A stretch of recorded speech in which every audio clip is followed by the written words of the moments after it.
Olá, pessoal do 7º ano do Instituto Ananeri. Pessoal, vamos começar hoje a falar sobre o sistema elétrico, tá? A gente vai falar de alguns tipos de energia que são utilizados aqui no Brasil, tá? Começamos aí na página 102 do livro de vocês.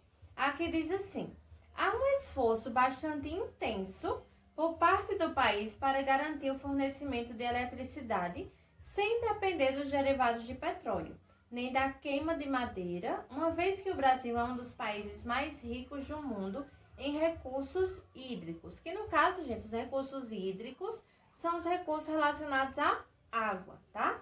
Então, vocês sabem que para a geração de energia elétrica, a gente utiliza mais a questão da hidroeletricidade, que é a energia gerada através da água.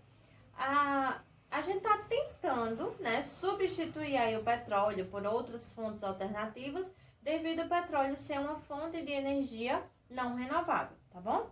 Aí aqui vamos falar um pouquinho sobre a hidroeletricidade. Aqui temos aí, ó. Por isso, um ponto forte da matriz energética brasileira são as usinas hidrelétricas, movidas pela força das águas, que somam 430 em operação e respondem por 77,3% da matriz da oferta de energia elétrica do Brasil. Temos uma imagem aí do lado, gente, mostrando a evolução da oferta de energia, né? E aí, no caso, ó, tá mostrando aí os dados de 2012, tá? Essas barras marrons. Aí, essa barrinha mais clarinha, os dados de 2016. E essa barra, a verde mais escura, tá mostrando aí uma projeção para 2021, certo? No caso, se continuar utilizando energia dessa mesma forma, a projeção será essa, no próximo ano, tá? 2021. Aí aqui temos, ó, petróleo e derivados, a quantidade que a gente utiliza em 1.000 toneladas, né? Ou seja, 110 mil toneladas, aí se a gente continuar usando da mesma forma, vai ser 140,5 mil toneladas, né? Aí aqui, ó, o gás natural, tá? A projeção aí, no caso, aumentando. Aí o carvão mineral e os derivados, o urânio, né? Que no caso é para geração de energia nuclear. Aí a energia hidráulica e eletricidade. Os derivados da cana-de-açúcar, que é para a questão aí da biomassa. A lenha e o carvão vegetal, que no caso não teve grande aumento, né? E outras fontes renováveis, tá? Então, ó, pessoal, essa aí é uma projeção, né, que a gente tem se a gente continuar usando essas fontes de energia dessa forma. Aí aqui diz assim, ó, em nenhum outro país industrial do mundo há predominância de fonte hidráulica na geração de eletricidade. Isso ocorre no Brasil devido à soma de dois fatores: o regime das chuvas e o relevo, ou seja, a gente tem muitas chuvas, né, que favorece a geração de energia hidrelétrica porque a gente tem muita água, e a questão também do relevo, né, porque a gente tem uma boa parte de relevo de planalto que favorece a queda d'água, que favorece essa geração também de energia, tá? Aí aqui, ó, nosso país possui uma elevada média de chuvas que ocorrem devido ao predomínio de climas equatoriais e tropicais, né? Que são climas quentes, que abastecem com grande volume de água nossas bacias hidrográficas. Quanto ao relevo, predominam no território brasileiro os relevos planálticos, que garantem as quedas d'água, formando os rios de planalto, como São Francisco, Paraná, o Rio Tietê, o Rio Tocantins e muitos outros. Em relação às bacias hidrográficas, onde o aproveitamento da geração de energia elétrica é maior, podemos citar a Bacia do Paraná, que apresenta o maior aproveitamento hidrelétrico devido à proximidade com o Sul e Sudeste, os dois principais centros consumidores, e a Bacia do São Francisco, que é a segunda em aproveitamento hidrelétrico. No caso, a bacia que a gente mais usa para a geração de energia hidrelétrica é a Bacia do Paraná, e a segunda é a Bacia do São Francisco, tá? Que fornece energia aí para a região Nordeste. Gente, nós temos um mapa aí, ó, mostrando a questão do aquífero Guarani, tá? Que é um grande reservatório de água subterrânea que a gente tem aí na região sudeste. Então, pega boa parte da região sudeste, essa linha aqui, ó, azulzinha, porque ficou bem clarinho, mas aí dá para vocês perceberem, ó. Região sudeste, região sul, uma parte do centro-oeste e também pega aí uma parte do Uruguai e uma parte do Paraguai, tá certo? Então, no caso, ó, o aquífero Guarani, ele também é uma das reservas de água importantes que a gente tem aqui no Brasil. Aí aqui diz assim, ó. O aquífero Guarani é uma das mais importantes reservas de água da América do Sul. Seu potencial para o aproveitamento econômico é grande, especialmente para o abastecimento das populações, mas também para outras atividades econômicas, por exemplo, a geração de energia elétrica. Aí aqui na página 104, continuamos falando sobre as hidrelétricas. Ele diz assim, ó. Em termos de desenvolvimento das energias renováveis, a hidrelétrica é a que está mais à frente. Porém, a construção dessas usinas costuma provocar alguns impactos ambientais. Então, ó, para a gente gerar energia elétrica, né? Claro, é uma energia renovável, uma energia limpa, uma energia leve, mas para a gente construir a usina, a gente tem muitos impactos ambientais. Por exemplo, a gente acaba inundando áreas inteiras, a gente faz a realocação de populações ribeirinhas, de populações indígenas, né? De populações aí que moram realmente na proximidade dos rios para sobreviver, tá certo? A gente também vai ter aí, no caso, a perda de espécies animais e vegetais, né? Com a inundação de grandes áreas para a construção de usinas. Então, a construção da usina realmente causa grandes impactos ambientais, apesar da geração de energia ser uma energia limpa e leve, tá? Aí aqui, ó. Porém, a construção dessas usinas costuma provocar alguns impactos ambientais, como imensas áreas alagadas, milhares de famílias que precisam ser deslocadas, extinção de espécies animais e vegetais, perda de bons solos cultiváveis e de material pré-histórico que pode existir no subsolo da área alagada. Mesmo distante dos grandes centros consumidores do Sudeste, o governo brasileiro, através do Plano de Aceleração do Crescimento, o PAC 1 e 2, originados no governo Lula, não via outra alternativa para enfrentar o crescimento do consumo elétrico, senão construir usinas hidrelétricas na região amazônica, que no caso foi com a construção da usina de Belo Monte, né, que teve aí uma grande polêmica para não ser construída e tudo mais, mas aí no caso o governo viu a necessidade de construir essas usinas para poder não ocorrer aí no caso falta de energia, né, ou então ocorrer apagões ou racionamento mesmo de energia, tá? Aqui, ó, temos uma imagem aí de um mapa mostrando a hidrelétrica de Santo Antônio Giral, né? Aí a localização, tá certo? E aqui diz assim, ó. Só no Rio Madeira, no estado de Rondônia, serão construídas 2 hidrelétricas, a de Santo Antônio e a de Giral, tá?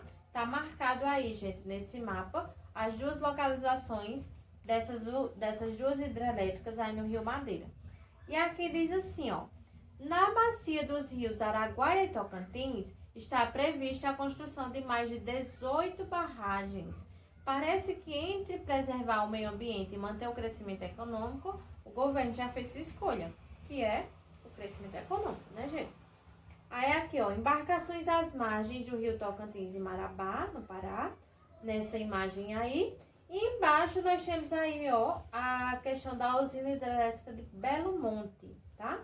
Aí aqui, ó, tem alguns dados aí mostrando a realização, quem realizou essa construção, quando foi iniciada as obras, né, 2011, novembro de 2011, o custo da obra, a capacidade, a área que foi alagada, ó, 252 quilômetros quadrados, a produção em média, né, uma produção aí que é suficiente para abastecer 18 milhões de casas, né, e aí os grupos indígenas que estão próximos, a tribo do Paquiçamba, a tribo Arara da Volta, o Grande Xingu e a tribo Juruna, tá? Aí aqui, gente, página 105 diz assim: mas o projeto que gerou mais controvérsias foi a construção da usina de Belo Monte, que foi essa que a gente viu agora, o gráfico, tá? No Rio Xingu, próximo do município de Altamira, no estado do Pará. Quando em operação, será a segunda maior usina de produção de energia elétrica do país, atrás somente de Itaipu, e a terceira do mundo. Gente, a usina de Itaipu é a usina que a gente tem aqui no Brasil, que ela é binacional, tá? Ela pertence a nós, também pertence ao Paraguai, tá? Aqui, ó, na página 105, nós temos aí mostrando o esquema de uma usina hidrelétrica, né? Como ela funciona, ó, desde o seu reservatório até chegar nas nossas residências. E na legenda diz assim: as hidrelétricas produzem energia elétrica por meio da força corrente das águas, represadas em barragens que movem turbinas ligadas a geradores. Observe o esquema. A fonte é renovável e o processo gera energia limpa. Porém, a construção de represas, além de desalojar várias pessoas, produz alguns impactos ambientais, como a inundação das florestas e de áreas cultiváveis, que foram justamente esses impactos que a gente falou agora há pouco, tá certo? Aqui, ó, termoelétrica. Gente, as termoelétricas, elas vão utilizar aí energia através do gás natural e também da biomassa, tá certo? Aqui, ó, após a crise do apagão em 2001, o governo brasileiro, visando garantir o abastecimento elétrico, resolveu montar um projeto de geração de energia através de termoelétricas a gás natural, biomassa, que são resíduos vegetais e bagaço de cana, e a óleo diesel, em torno das grandes metrópoles brasileiras. Aí temos aí um gráfico mostrando a evolução da geração de energia através das termoelétricas, né? Então, aí vocês conseguem observar o de 2001 até 2011, a geração de energia térmica, né? O recorde mensal. E temos aí, no segundo parágrafo, dizendo o seguinte: a introdução dessas termoelétricas reduziu a participação da hidroeletricidade na matriz energética brasileira. Isso ocorreu principalmente depois da construção do gasoduto Bolívia-Brasil, que é uma tubulação direta, que a gente recebe gás natural lá da Bolívia diretamente aqui para o Brasil, né? Para ter a geração de energia nessas termoelétricas, tá? Aí aqui, ó, e da iniciativa do governo brasileiro em procurar substituir gradativamente os combustíveis derivados do petróleo, como gasolina e diesel para automóveis e óleo combustível para as indústrias, pelo gás natural. Aí aqui, ó, nós vamos ter na página 106 o esquema de uma usina termoelétrica, tá? E na legenda diz assim: as termoelétricas geram eletricidade a partir da energia de combustíveis renováveis, que são os biocombustíveis, ou não renováveis, como carvão mineral, gás natural e o petróleo. A partir da observação do esquema, temos um processo que envolve algumas etapas. O calor produzido a partir da queima transforma a água existente no sistema em vapor, que por sua vez move a turbina. Esse movimento aciona o gerador, que transforma a energia mecânica em energia elétrica, que por fim é consumida nas residências. Então, ó, o esquema é mais ou menos parecido, né, com a da usina hidrelétrica. A única diferença, praticamente, é porque ela vai usar fontes diferentes, tá? Fontes renováveis, como a dos biocombustíveis, né, da biomassa, e também fontes não renováveis, como dos combustíveis fósseis, o carvão mineral, gás natural e o petróleo, tá certo? Aí aqui, ó, nós temos um mapa mostrando o gasoduto da Bolívia aqui para o Brasil, né? Essa tubulação direta, tá certo? Aí aqui diz assim, ó: o gasoduto Bolívia-Brasil, que a gente chama de Gasbol, né? Começa na cidade boliviana de Santa Cruz de la Sierra e termina em Porto Alegre. Atende ao estado de Mato Grosso e corta os estados de Mato Grosso do Sul, São Paulo, Paraná, Santa Catarina e Rio Grande do Sul. No Brasil, possui um traçado estratégico, como podemos observar no mapa, por atender a uma área que consome 71% da energia do país. Responde por 82% da produção industrial e concentra 75% do produto interno bruto, que no caso é o PIB brasileiro, certo? Então, ó, nós temos aí o gasoduto, né? Bolívia, Brasil, e temos outros gasodutos aí, ó, marcados de vermelho, certo? O que está marcado de verde é o gás que a gente recebe diretamente da Bolívia. Aí aqui, ó, na página 107, nós temos as usinas termonucleares, tá? Aqui diz assim, ó, por muito tempo a energia nuclear, que é a energia gerada através do urânio, tá? Foi vista como uma vilã, devido principalmente à sua utilização em armas de destruição em massa. Como o urânio a gente também utiliza no armamento, né, nas armas nucleares, nas bombas nucleares, então muitas vezes, né, muita gente ficava meio receoso de usar esse tipo de energia, tá certo? Aí aqui, ó, como a bomba atômica que matou milhares de pessoas no Japão durante a Segunda Guerra Mundial, que no caso foi quando atingiu aquelas duas cidades do Japão, né? Hiroshima e Nagasaki. Aí, porém, nos últimos anos, devido aos efeitos do aumento da temperatura do planeta, a energia nuclear se tornou uma das principais alternativas aos países que a dominam. O programa nuclear brasileiro, iniciado no final da década de 1960, chega ao início do século XXI com importantes resultados. O Brasil domina o processo de enriquecimento do urânio. No caso, gente, a gente tem usinas nucleares aqui, tá? As usinas de Angra. Aí aqui diz assim, urânio é a principal fonte de energia das usinas termonucleares. Somos atualmente a 7ª maior reserva conhecida desse elemento no mundo. Depois de enriquecido, processo lento e gradativo que poucas nações dominam, o urânio torna-se combustível para usinas de produção elétrica. Então, apesar da gente não usar tanto as usinas nucleares, né, essa geração de energia nuclear, mas ela é uma fonte realmente alternativa também aqui no Brasil, tá? Atualmente há 2 usinas nucleares em funcionamento, Angra 1 e Angra 2, implantadas em Angra dos Reis, devido à sua proximidade com os grandes mercados consumidores de São Paulo, do Rio de Janeiro e de Belo Horizonte. Juntas, as usinas têm capacidade de gerar cerca de 40% da eletricidade consumida no estado do Rio de Janeiro e representam 1,3% da matriz energética nacional. As usinas nucleares são as que mais oferecem riscos ao meio ambiente. Apesar de não produzirem fumaça ou necessitarem de grandes barragens, essas usinas produzem o chamado lixo atômico, que precisa ser isolado por séculos para não causar danos ao meio ambiente, onde é depositado. Então, ó, nós temos aí uma imagem, e aqui diz assim, ó, frente ao crescimento econômico dos últimos anos e ao consequente aumento do consumo de eletricidade, somado à pressão internacional pela diminuição da emissão de gases de efeito estufa, o governo brasileiro anunciou em 2007 a retomada das construções da usina nuclear de Angra 3, tá? No caso, a terceira usina. E anunciou ainda a construção de 4 a 6 usinas até 2030, tá? Para a gente poder realmente usar aí uma outra fonte de energia, né?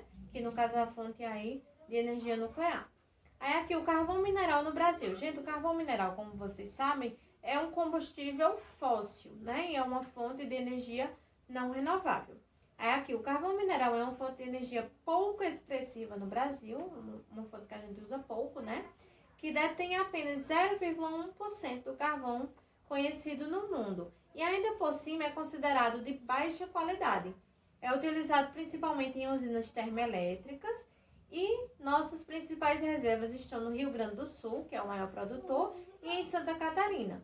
O carvão mineral é altamente poluidor, já que apresenta elementos que podem reagir com o ar ou a água, por causa da presença do oxigênio, e formar substâncias que contaminam o solo, o subsolo, rios, lagos e águas subterrâneas. A queima do carvão libera substâncias para a atmosfera, que provocam poluição, chuvas ácidas, que contribuem para o aquecimento da temperatura do planeta.